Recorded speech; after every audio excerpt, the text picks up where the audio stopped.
this audio presentation of the Emerald Tablets of Thoth the Atlanean, a literal translation and interpretation of one of the most ancient and secret of the great works of ancient wisdom, is brought to you by audioenlightenment.com, copyright 2014, all rights reserved.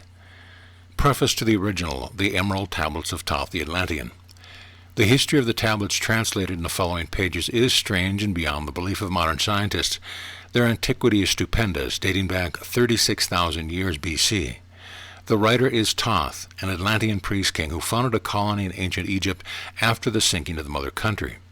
He was the builder of the Great Pyramid of Giza, erroneously attributed to Cheops.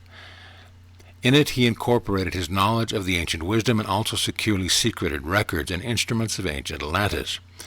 For some 16,000 years he ruled the ancient race of Egypt, from approximately 50,000 BC to 36,000 BC. At that time, the ancient barbarous race among which he and his followers had settled had been raised to a high degree of civilization. Thoth was an immortal, that is, he had conquered death, passing along when he willed, and even then not through death. His vast wisdom made him ruler over the various Atlantean colonies, including the ones in South and Central America. When the time came for him to leave Egypt, he erected the Great Pyramid over the entrance to the great halls of Amenti, placed it in his records, and appointed guards for his secrets from among the highest of his people.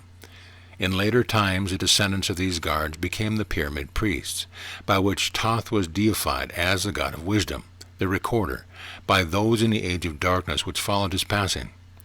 In legend, the halls of Amenti, becoming the underworld, the halls of the god, where the soul passed after death for judgment. During later ages, the ego of Thoth passed into the bodies of men in the manner described in the tablets. As such, he incarnated 3 times, in his last being known as Hermes, the thrice-born. In this incarnation, he left the writings known to modern occultists as the Emerald Tablets, a later and far lesser exposition of the ancient mysteries. The tablets translated in this work are 10, which are left in the Great Pyramid in the custody of the Pyramid Priests. The 10 are divided into 13 parts for the sake of convenience. The last 2 are so great and so far-reaching in their import that at present it is forbidden to release them to the world at large. However, in those contained herein are secrets which will prove an inestimable value to the serious student. They should be read not once, but 100 times, for only thus can a true meaning be revealed. A casual reading will give glimpses of beauty, but more intensive study will open avenues of wisdom to the seeker. But now a word as to how these mighty secrets came to be revealed to modern man after being hidden so long. Some 1,300 years BC, Egypt, the ancient Kem, was in turmoil, and many delegations of priests were sent to other parts of the world. Among these were some of the Pyramid Priests, who carried with them the Emerald Tablets as a talisman by which they could exercise authority over the less advanced priestcraft of races descended from other Atlantean colonies. The tablets were understood from legend to give the bearer authority from Thoth. The particular group of priests bearing the tablets emigrated to South America, where they found a flourishing race, the Mayas, who remembered much of the ancient wisdom. Among these, the priests settled and remained. In the 10th century, the Mayas had thoroughly settled the Yucatan, and the tablets were placed beneath the altar of one of the great temples of the sun god. After the conquest of the Mayas by the Spaniards, the cities were abandoned and the treasures of the temple forgotten. It should be understood that the Great Pyramid of Egypt has been and still is a temple of initiation into the mysteries. Jesus, Solomon, Apollonius, and others were initiated there.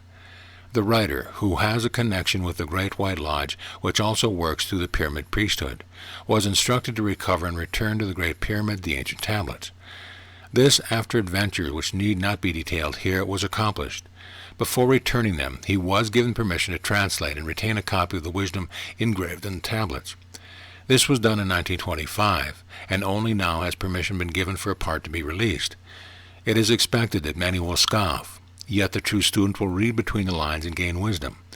If the light is in you, the light which is engraved in these tablets will respond.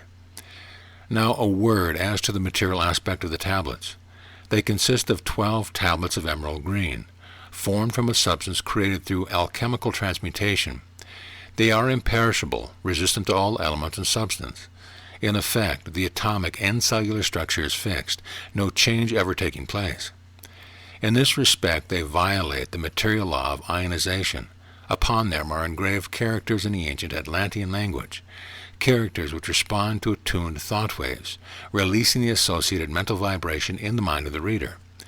The tablets are fastened together with hoops of gold-colored alloy suspended from a rod of the same material. So much for the material appearance. The wisdom contained therein is the foundation of the ancient mysteries, and for the one who reads with open eyes and minds, his wisdom shall be increased 100-fold. Read, believe or not, but read, and the vibration found therein will awaken a response in your soul. In cosmic harmony, Doriel, supreme voice of the Brotherhood. Introduction to the original and interpretation of the Emerald Tablets. In the following pages I will reveal some of the mysteries which as yet have only been touched upon lightly either by myself or other teachers or students of truth. Man's search for understanding of the laws which regulate his life have been unending, yet always just beyond the veil which shields the higher planes from material man's vision, the truth has existed, ready to be assimilated by those who enlarge their vision by turning inward, not outward in their search. In the silence of material senses lies the key to the unveiling of wisdom. He who talks does not know. He who knows does not talk. The highest knowledge is unutterable, for it exists as an entity in lanes which transcend all material words or symbols. All symbols are but keys to doors leading to the truth, and many times the door is not opened because the key seems so great that the things which are beyond it are not visible. If we can understand that all keys, all material symbols are manifestations, are but extensions of a great law and truth, we will begin to develop the vision which will enable us to penetrate beyond the veil.